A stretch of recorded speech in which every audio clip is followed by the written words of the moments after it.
And now, here's Mike Huckabee!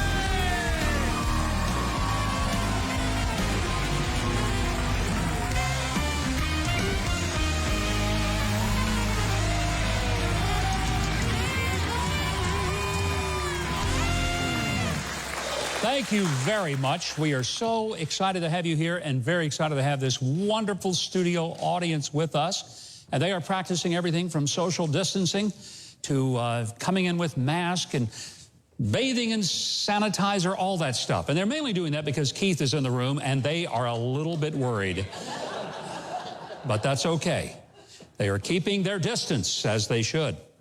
Well, there is this little small gang of people who once made lots of money in D.C. as Republican political consultants, pollsters, party insiders, and commentators, and they really hate President Trump. Now, they've always been tied to the establishment of D.C., or the swamp, as some people like to call it.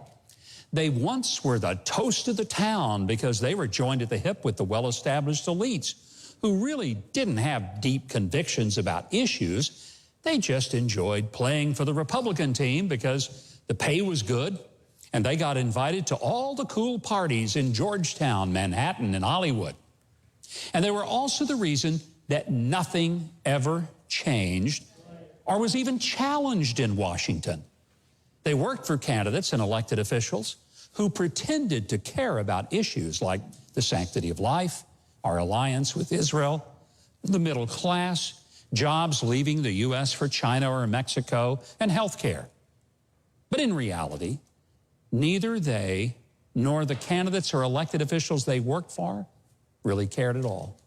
We voted for them because our alternatives were candidates with far left positions that threatened free enterprise, the lives of unborn babies, small businesses, factory jobs, important court appointments, and much more.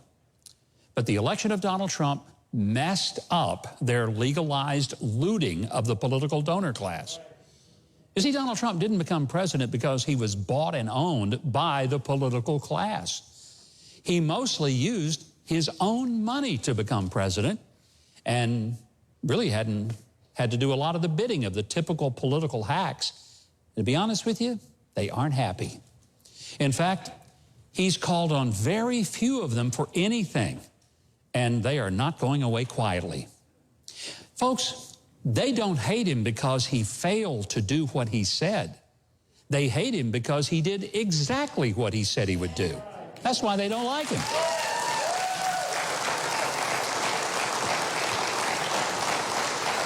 Maybe you've heard of this small little group of Republican malcontents. They call themselves the Lincoln Project.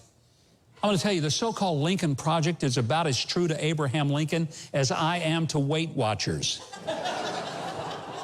Look, they love the power and the money, but when Donald Trump became president, they just didn't matter that much.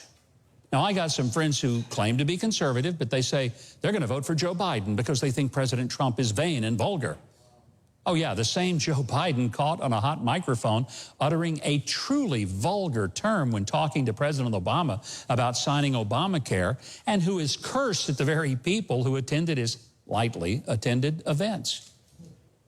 But are elections even about a candidate's tone, his tweets, or his temperance?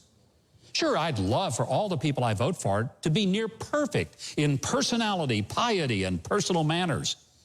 But I care even more about whether their performance matches the promises on issues that really matter to me.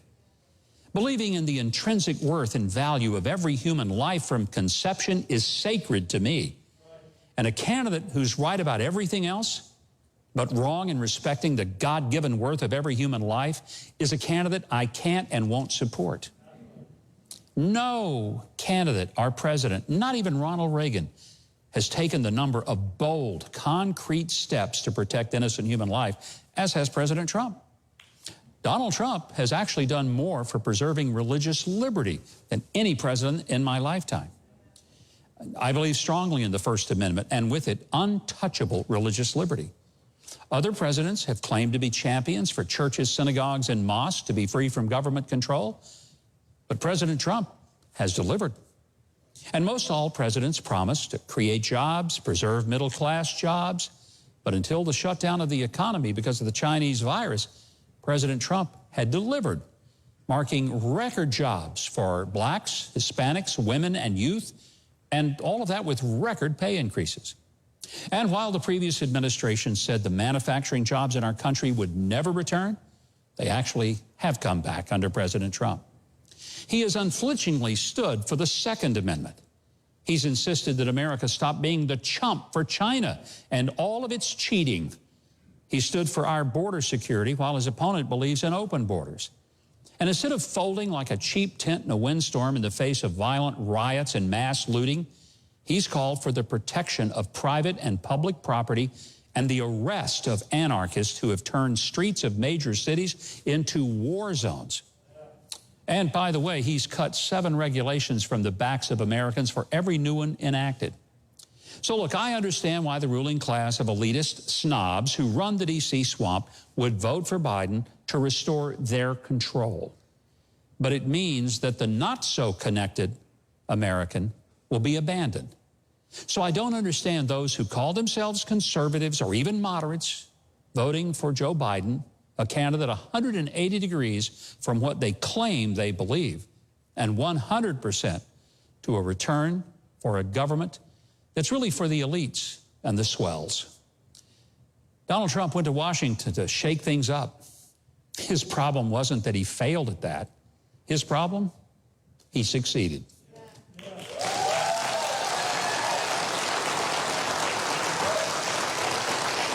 Well, my next guest has taken a lead role against the growing security threats of Huawei, the TikTok app, and the Chinese Communist Party.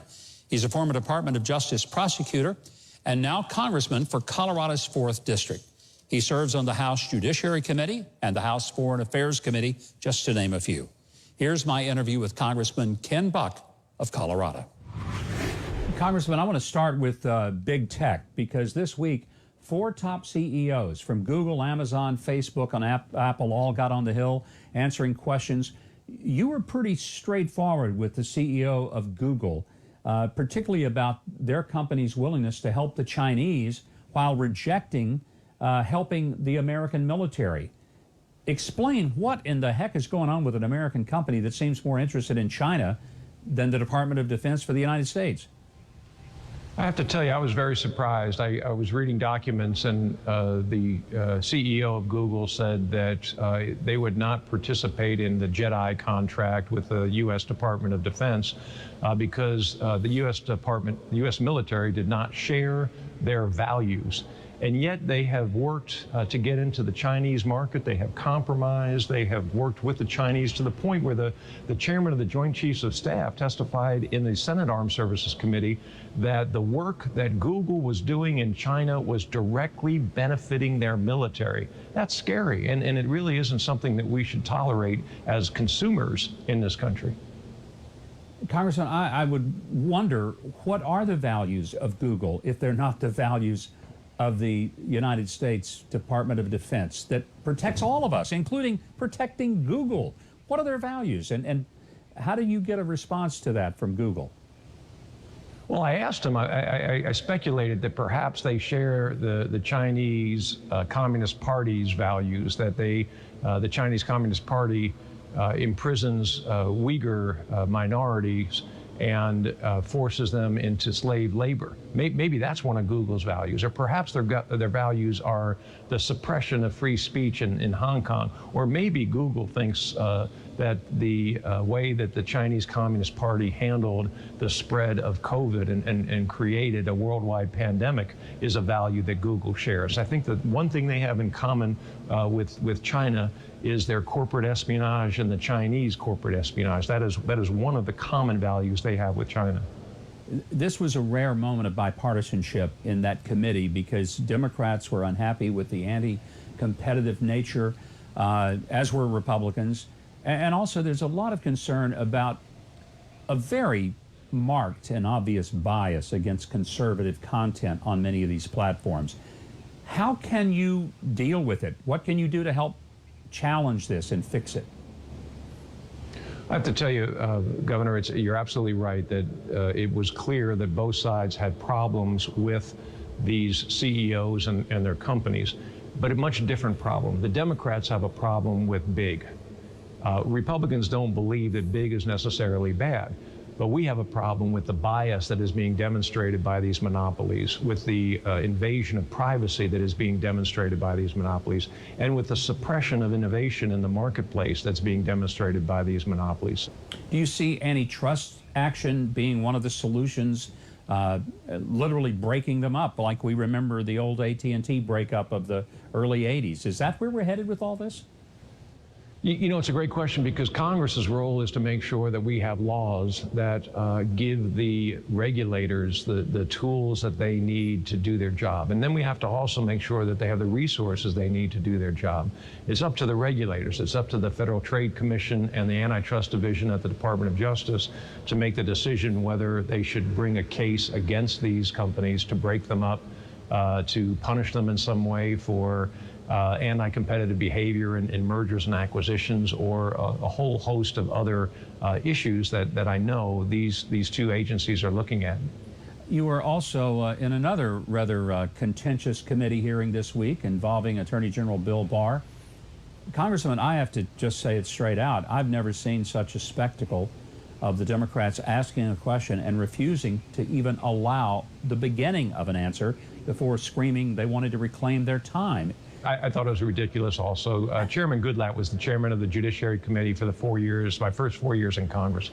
And Chairman Goodlatte would always let the witness answer a question when the time ran out. That wasn't allowed with Attorney General Barr, and it was sad because the Attorney General had some very good explanations, and I think the American people were misled about some of the activities that are going on in our country. A couple of projects that you're involved in I want to be able to touch on. One is an HBO documentary called The Swamp. You, Matt Gaetz, and Congressman Thomas Massie have been tracked over the past year. I'm anxious to hear about what we'll be able to see in that documentary. I wrote a book 3 years ago called Drain the Swamp, and a lot of the concept of the book, the corruption in Congress, the fact that both parties are involved in this bipartisan bankruptcy is included in the book and included in this documentary. I just don't know exactly what parts they're going to use from any of the people that they followed. And a book that you have coming out called Capital of Freedom, when does it come out? And I hope it also deals with some of those issues that you have been a champion of for the American people. It does, actually. The book comes out on Tuesday, August 4th, and I'm really excited about this book. I write a book about how the obvious parts of the Capitol, the features, represent constitutional principles, and how the progressives have moved away from those constitutional principles. They're trying to cancel our culture. They're trying to deny our history, rewrite our history, because they can't get us to this socialist, godless country that they're trying to create without bypassing the Constitution in some way. Sounds like a terrific book. I hope our audience will order it. It comes out this week. Capital of Freedom by Congressman Ken Buck. Congressman, thank you for joining us. A delight to have you and hope to have you back soon. I look forward to it. Thank you, Governor. You can learn more about Representative Buck's work in Congress by visiting buck.house.